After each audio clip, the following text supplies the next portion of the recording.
Jebakan kecil. Ariel diam saja menatap Franz yang terus saja mengoceh akrab dengan Jessie layaknya ibu kandung dan anak kandung walau ada perdebatan kecil tapi Jessie tidak menyebut Franz anak lampir. Sebenarnya anak Mommy ini siapa sih? Apa benar aku anak Mommy? Tanya Ariel tiba-tiba. Tentu saja kalian berdua anak Mommy tapi Franz lebih penurut darimu, ketus Jessie. Franz terkekeh geli melihat raut wajah kesal Ariel. Tumben abang kelihatan cemburu, Mom. Benarkah apa kepalanya terbentur sesuatu? Tanya Jessie juga keheranan.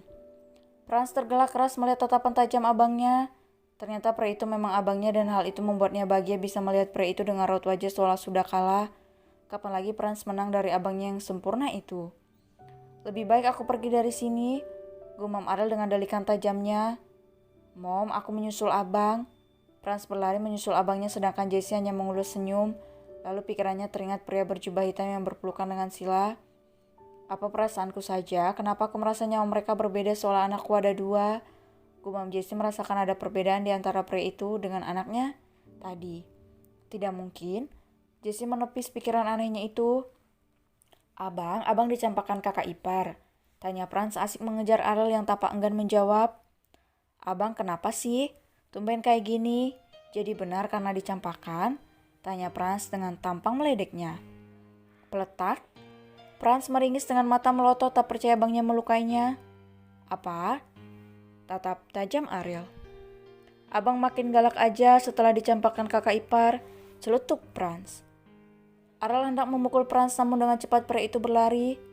Apa bang? Abang malu karena dicampakkan oleh kekasih abang, ha? Perkataan Franz membuat orang-orang menoleh ke arah mereka, ada yang tertawa, ada yang cengar-cengir gemas. Karena Ariel terlihat sangat lucu dengan mukanya yang merah padam. Kemari kau, Ariel melambaikan tangannya. Aksi kejar-kejaran di antara mereka pun terjadi. Betapa bahagianya Franz bisa memancing kekesalan abangnya. Sementara Ariel menyerang karena dirinya sudah terlanjur malu dikenal sebagai Farel. Bukan Ariel yang sangat diketahui publik tergila-gila pada sosok Sila. Di luar gedung rumah sakit, Franz membelalak melihat ada mobil ambulans melaju kencang ke arah abangnya. Abang, awas! Jerit Franz berlari ke arah Ariel mendorong abangnya ke belakang. Ariel yang kaget dengan cepat menarik lengan adiknya hingga mereka tersungkur dan menggelinding seperti bola mengenai pembatas jalan di area rumah sakit. Abang tidak apa-apa? Tanya Franz bangkit dengan posisi intim. Ariel tertegun sejenak. Inikah yang namanya saudara kandung saling menolong satu sama lain? Abang kenapa?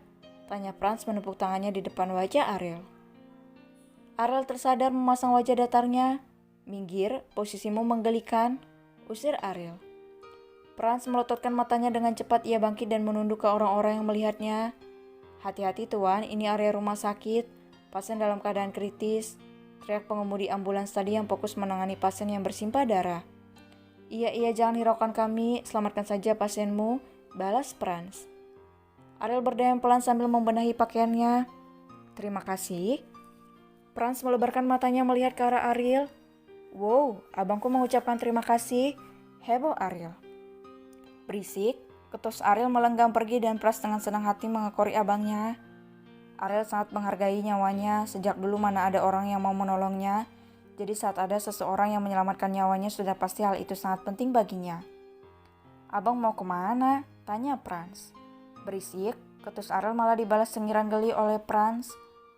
Ariel di perusahaan bekerja seperti biasa sedangkan Franz hanya tidur seperti kucing pemalas saja. Ariel berjalan ke arah sofa dan tersenyum tipis melihat wajah bodoh Franz yang tertidur pulas. Nando masuk dan tak sengaja melihat senyum lembut Ariel walau tipis ia sudah menangkap senyum itu. Tentu itu tahu senyum itu adalah rasa sayang sesama keluarga. Sepertinya cara tuan muda memang ampuh. Franz memang belak-belakan tapi hatinya tulus. Batin Nando berjalan seolah fokus dengan dokumennya tak melihat Ariel. Ariel melihat kedatangan Nando pun memasang tampang datar dan dinginnya. Ia berjalan kembali ke bangkunya.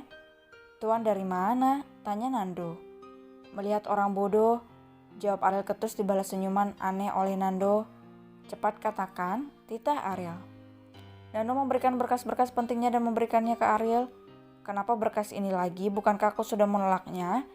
Saya tidak tahu cara mengatasinya, Tuan. Keluarga orang ini bersikeras menawarkan putrinya yang pernah dibeli oleh Tuan Besar, jawab Nando. Ariel menaikkan sebelah alisnya karena ia memang tidak tahu masalah Farel yang dijodohkan. Banyak wanita dari kalangan perusahaan yang pernah dibantu oleh Ramon. Nando menjelaskan dengan jengah soal Farel orang yang lupa ingatan saja, padahal Nando tahu pria di hadapannya ini bukan Farel. Lalu apa mau pria ini? Tanya Ariel dengan dingin. Dia meminta Anda datang ke hotel ini, jawab Nando memberikan kunci kamar yang tertera nomor kamar penginapannya. Ariel melempar dokumen itu. Apa maunya sebenarnya? Desis Ariel dengan nada menahan amarah. Nando menggerutu dalam hati karena pria ini lebih pemarah daripada Farel. Alhasil Ariel mendatangi juga kamar itu. Ia mengedarkan pandangannya dengan tatapan dingin dan datar. Cak, Ariel hendak berbalik pergi namun pintu kamarnya langsung tertutup. Tuan, nada suara berat memanggil Ariel. Ariel melirik ke samping tanpa memutar badannya.